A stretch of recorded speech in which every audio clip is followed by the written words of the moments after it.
बँकेच्या दरवाजात लोकांच्या सेवा पोहोचवणाऱ्या बँक मित्रांचं आज एक नवे रूप दिसले।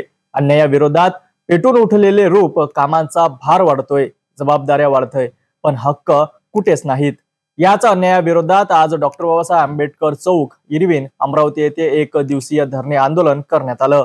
मागण्या अनेक आणि इशारा ठाम, नाही दिल्या तर हक्क तर होईल उग्र आंदोलन। बघा ही सविस्तर माहिती। सर्व सरकारी बँकांमध्ये ग्राहक सेवा सुरळीत ठेवण्यासाठी बँकिंग करस्पॉन्डन्स म्हणजेच बीसी पॉइंटवर नियुक्त करण्यात आले आहेत। परंतु या बीसी पॉइंटवरच्या माध्यमातून बँक मित्रांवर अन्याय होत आहे, अशी जोरदार तक्रार महाराष्ट्र स्टेट बँक मित्र असोसिएशनने केली आहे। बँक आणि बँक मित्र यामधील मध्यस्थी बीसी पॉइंटवर हटविण्यात यावा। बँक मित्रांना किमान मेहनता आणि वाजवी दराने कमिशन मिळावे। बँक मित्रांना निश्चय सेवा लागू करून सेवेत सुरक्षितता, पीएफ, ग्रॅज्युएटी व पेन्शन लागू करावी। मशीन, वाहन खर्च, डेटा, जागा भाडे यांची भरपाई करण्यात यावी। मेडिकल हॉस्पिटल खर्चांची परतफेड करण्यात यावी। या सर्व मागण्यांकरिता 1 मेला डॉक्टर बाबासाहेब आंबेडकर चौकात एक दिवसीय धरणे आंदोलन करण्यात आले। यावेळी संघटनेने ठाम इशारा दिला आहे की जर आमच्या मागण्या लवकरात लवकर मान्य झाल्या नाहीत तर उग्र आंदोलन छेडण्यात येईल। आजकाल सर्व शासकीय बँकेद्वारे वाढती गर्दी आणि कामाचा व्याप पाहता त्यांचं काम सुरळीत होण्यासाठी बँक बीसी पॉइंटर म्हणून सर्व बँकांनी नेमणूक केलेली आहे।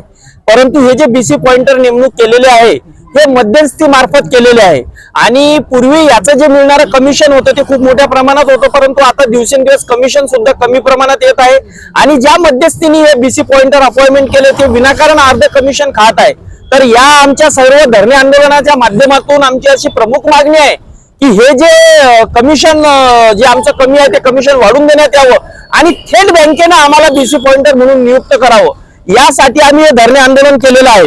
त्याचप्रमाणे जसं बँक कर्मचाऱ्यांना ग्रॅज्युटीची सेवा असेल, सुरक्षितता असेल, पीएफ असेल, त्याचा वाहन खर्च, डाटा या सर्व या बँक मित्रांना देण्यात यावं, या संदर्भात आज सर्व महाराष्ट्रभर आमचे संस्थापक अध्यक्ष तुळजापूरकर यांच्या नेतृत्वात हे आंदोलन करण्यात येत आहे।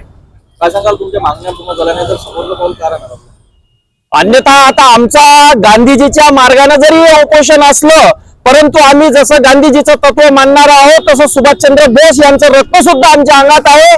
जर हा एकट्यानं, न्यायानं, समस्येनं जर हा मार्ग निघाला नाही तर आम्ही संघर्ष करून रस्त्यावर उतरू आणि आम्ही सरकारला या मागण्या मान्य करायला लावू। आज बँक मित्रांनी आपल्या हक्कासाठी रस्त्यावर येऊन आवाज उठविला आहे आणि तो आवाज थांबणार नाहीत। मागण्या मान्य नाही झाल्या तर पुढील टप्प्यात सरकारसाठी ही गोष्ट डोकेदुखी ठरू शकते।